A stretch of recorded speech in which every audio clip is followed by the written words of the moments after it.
Good morning, students. So, in our previous video, we have discussed about adolescence and puberty. Now, today in this video, we are going to discuss about changes at puberty and adolescence. Okay, so rapid growth occurs in adolescence due to hormones secreted by the body. The changes which occur during puberty are: the first one is increase in height. So during puberty, there is a sudden increase in height of both boys and girls. Puberty के दौरान आपने देखा कि boys and girls की जो height है वो एकदम से इंक्रीज हो जाती है. Okay, and this increase in height is due to the increase in the length of the bones of arms and legs along with the internal body organs. और हाइट जो है इंक्रीज होती है वो हर एक इंडिविजुअल की अलग अलग होती है. किसी की ग्रोथ एकदम से हो जाती है, किसी की जो ग्रोथ होती है वो धीरे धीरे होती है.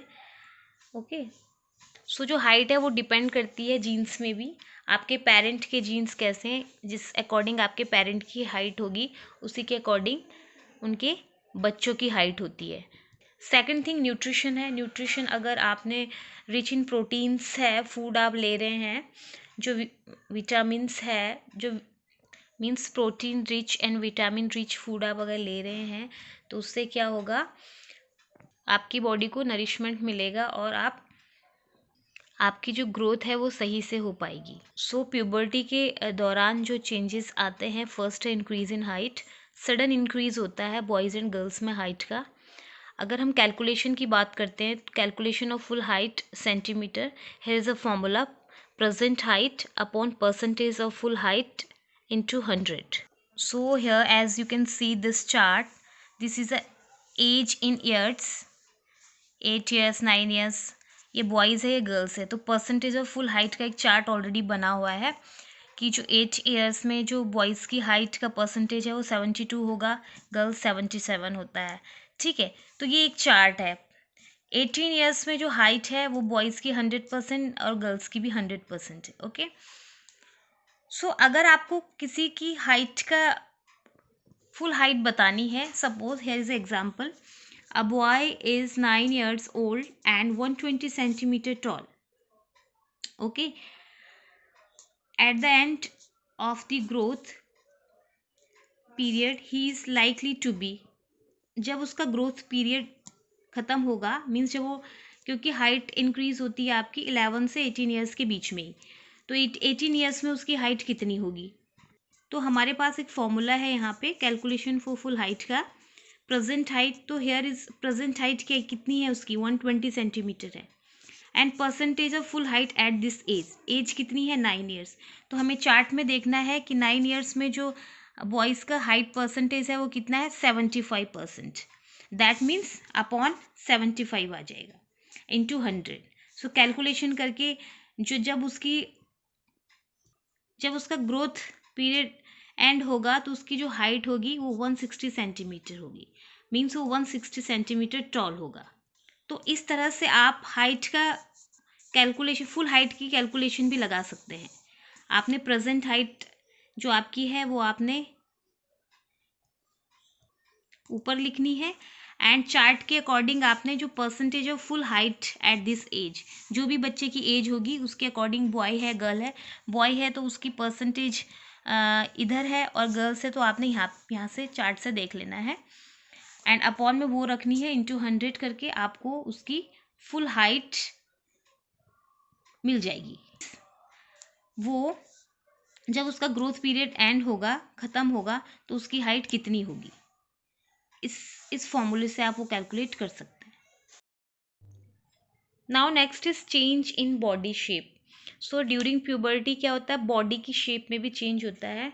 बॉयज़ के शोल्डर्स ब्रॉड हो जाते हैं, chest become wider, the body muscles grow more prominently than in the girls, so the body of boys looks more muscular.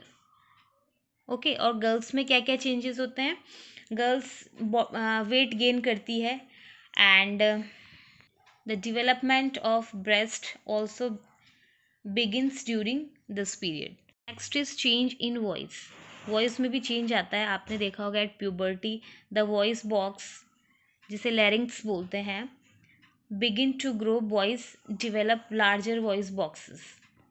आपने देखा होगा कि जो बॉयज़ की वॉइस है वो भारी हो जाती है, क्योंकि जो वॉइस में जो बॉयज़ में जो वॉइस बॉक्स है उसका ग्रो होना स्टार्ट हो जाता है। So here you can see the growing voice box in boys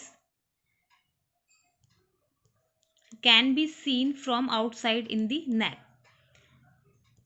और इसे बोलते हैं Adam's apple.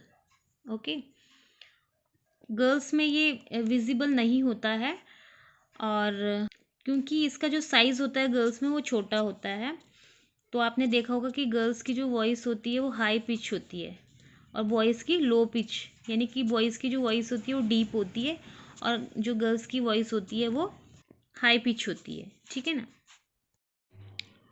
The third one is increased activity of sweat and sebaceous glands. तो in human beings the skin has two important glands. These are sweat and sebaceous glands. Sweat glands produce sweat and sebaceous glands produce oil, okay, which keeps the skin oily. आपने देखा होगा जो puberty के दौरान जो skin है वो oily होते हैं और उसमें पिंपल्स भी निकलते हैं, right.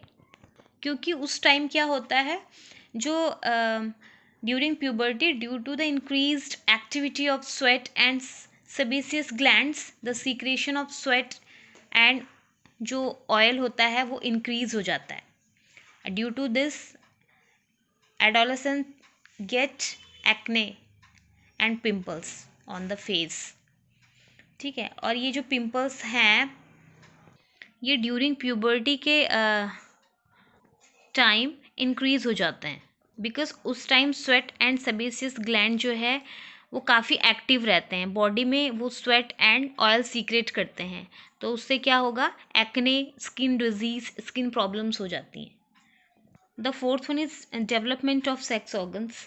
So the male sex organs like testis develop completely in boys, and testes start producing the male gametes called sperms, and the female sex organs like ovaries, oviduct and uterus enlarge and develop completely in girls, and the eggs begin to mature and ovaries start releasing eggs. So उनके जो sex organs है वो completely develop हो जाते हैं। Next one is a reaching mental, intellectual and emotional maturity. तो during puberty में क्या होता है, जो बॉयज़ एंड गर्ल्स हैं उनकी मेंटल इंटेलेक्चुअल डेवलपमेंट भी होता है, मीन्स उनका मेंटली ग्रोथ भी होता है। और इस टाइम जो होता है, जो माइंड होता है, जो ब्रेन होता है, उसमें क्या होती है, ग्रेटेस्ट कैपेसिटी होती है लर्निंग की, और वो किसी भी चीज़ को मतलब ईजिली से समझ सकता है, कैच कर सकता है। एंड इस टाइम पे वो कंसीडर कर सकता है अपने फ्यूचर प्लानिंग को, और उसे फ्यूचर में क्या करना है, मतलब उसका टोटली जो माइंड है, जो ब्रेन है, उसका डेवलपमेंट हो जाता है। So during this exciting phase the adolescent start giving more importance to their friends. कभी कभी वो इमोशनल हो जाते हैं, उन्हें कभी कभी जो उनकी फीलिंग्स है, मीन्स कभी कभी वो कंफ्यूज फील करते हैं, कभी कभी उनका मूड खुद ही ऑफ हो जाता है। ठीक है ना। तो ये सारा इसीलिए होता है बिकॉज उनकी बॉडी में हार्मोनल चेंजेस हो रहे हैं। Hormones are responsible for bringing about all these changes. इस एज में उन्हें बहुत जल्दी गुस्सा भी आता है, ठीक है, क्योंकि ये सारा जो चेंज हो रहा है बॉडी में वो हार्मोन्स के कारण हो रहा है। कभी कभी किसी चीज़ को लेकर उन्हें एंजाइटी भी हो जाती है। तो ये सारे जो चेंजेस है बॉडी में वो इसीलिए होते हैं क्योंकि उस टाइम क्या होता है, आपकी बॉडी में हार्मोन्स क्या हो रहे हैं, चेंज हो रहे हैं। ठीक है। Now the next one is secondary sexual characters. क्या होता है सेकेंडरी सेक्सुअल कैरेक्टर्स? जो कि हार्मोन्स के द्वारा कंट्रोल होता है, और इसके द्वारा ही हम मेल एंड फीमेल को डिस्टिंग्विश कर सकते हैं। मीन्स हम बता सकते हैं कि ये मेल है और ये फीमेल है, क्योंकि उनके कुछ सेक्सुअली जो कैरेक्टर्स होते हैं वो क्या होते हैं, शो हो जाते हैं. So we can say that the sexual characters which are controlled by hormones which distinguish between sexually mature males and females but are not involved in reproduction are called secondary sexual characters. अगर हम mail की बात करते हैं तो mail का secondary sexual characters क्या है, hair growth under arms and pubic region, body become more muscular due to the development of muscles, growth of voice box, voice भारी हो जाती है, चेस्ट एंड शोल्डर ब्रॉड हो जाते हैं, and testis start producing sperms.